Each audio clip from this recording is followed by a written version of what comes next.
Conceitos em ciências. Eletromagnetismo, o campo magnético da Terra.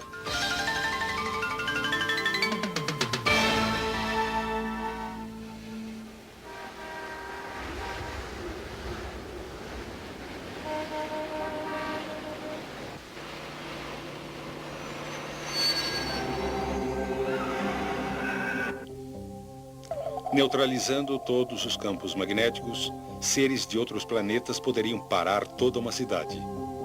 Atualmente, porém, isso é só ficção científica. Mas em que a vida seria diferente se os princípios do magnetismo não tivessem sido descobertos? É certo que carros como os que conhecemos não existiriam. Não existiria o motor de partida, nem faróis, e mais importante, nem o rádio.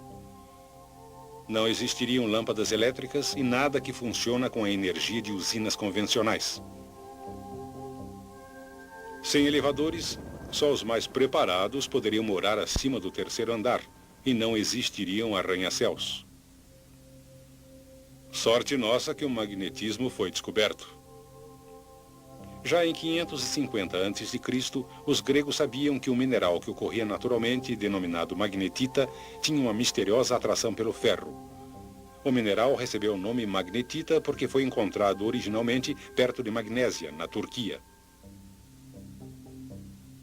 Em 1050 d.C., já se sabia que um pedaço de magnetita suspenso no centro gira gradualmente até apontar na direção norte-sul. Logo, marinheiros passaram a usar a magnetita para a navegação. As primeiras bússolas eram feitas de magnetita fixada a um pedaço de madeira, flutuando na água para poder girar livremente. Esses misteriosos pedaços de pedra deram um enorme estímulo à navegação marítima.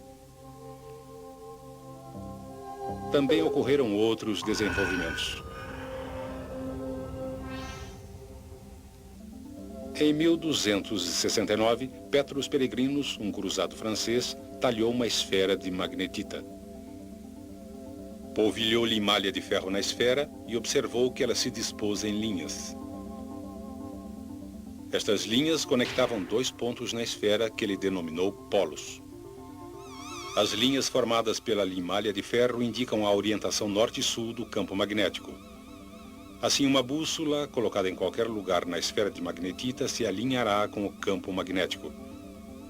O campo magnético, ao redor de um ímã, pode ser facilmente visto, cobrindo o ímã com papel e espalhando limalha sobre ele. A gravidade restringe a limalha ao plano do papel e o atrito impede que ela se mova para os polos do ímã.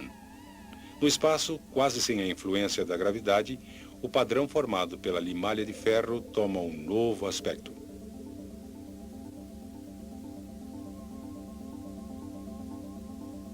A verdadeira natureza tridimensional do campo se torna claramente evidente.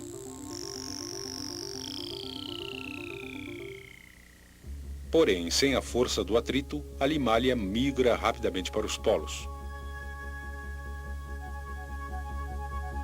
Durante o século XVI, as bússolas se tornaram cada vez mais complexas, mas os exploradores ainda acreditavam que havia enormes montanhas de magnetita no Ártico que atraíam as agulhas das bússolas.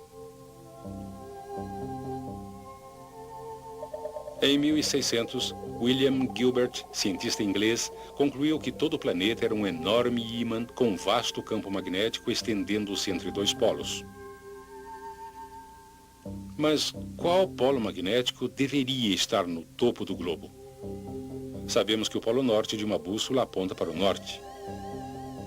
E também sabemos que os polos opostos se atraem. Portanto, como o polo magnético no Ártico atrai o polo norte de um ímã, o polo ártico deve ser de fato um polo sul. E o polo magnético antártico, um polo norte.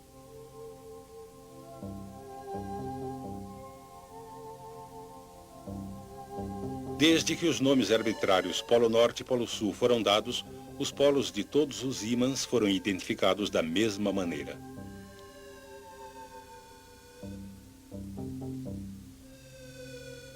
Por esse motivo, o polo ártico da Terra é considerado o polo sul de um ímã.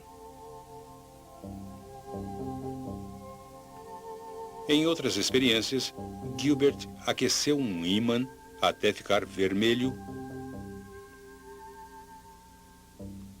e descobriu que ele perdeu suas propriedades magnéticas.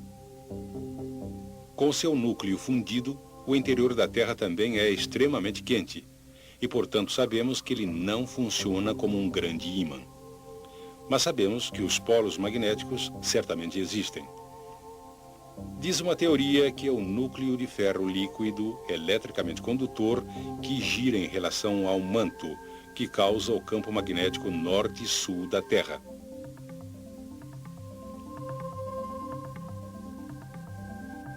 Porém, esses polos magnéticos não coincidem com os polos geográficos da Terra. Os polos geográficos são simplesmente as duas extremidades do eixo ao redor do qual a Terra gira e não são diretamente relacionados aos polos magnéticos. Assim, dependendo do local em que você se encontra, o ângulo entre o norte real e o norte magnético pode ser muito diferente. Por exemplo, se você vive em Eureka, no noroeste do Canadá, o ângulo entre o norte verdadeiro e o norte magnético é de 98 graus.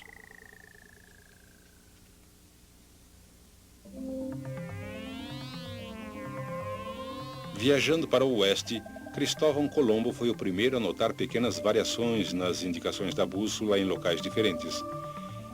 Ele determinou o sentido norte usando o Sol e as estrelas. E então comparou com o sentido da sua bússola. Para sua surpresa, verificou que em um período de vários dias, a variação entre as indicações da bússola e as estrelas mudava gradualmente. Porém, temendo que seus homens quisessem voltar, Colombo nada lhes contou sobre esta observação. O ângulo entre o norte magnético e o norte verdadeiro é conhecido por declinação magnética. Em Toronto, Canadá, a declinação magnética é de 9 graus a oeste do norte. Em Churchill, também no Canadá, a declinação é de 0 graus, porque uma linha que passa através do polo magnético e do polo geográfico também passa através de Churchill.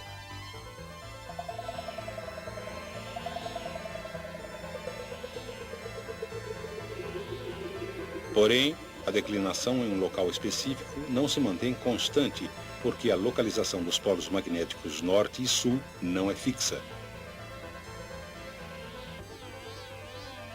Outra característica importante do campo magnético da Terra é sua orientação em relação à superfície da Terra. Só no Equador o campo é paralelo à superfície da Terra. Em todos os outros locais, o campo é inclinado em relação à superfície. O ângulo entre a superfície da Terra e o campo magnético é chamado ângulo de inclinação. O ângulo de inclinação é medido com uma bússola especial denominada bússola de inclinação, que permite que a agulha gire verticalmente.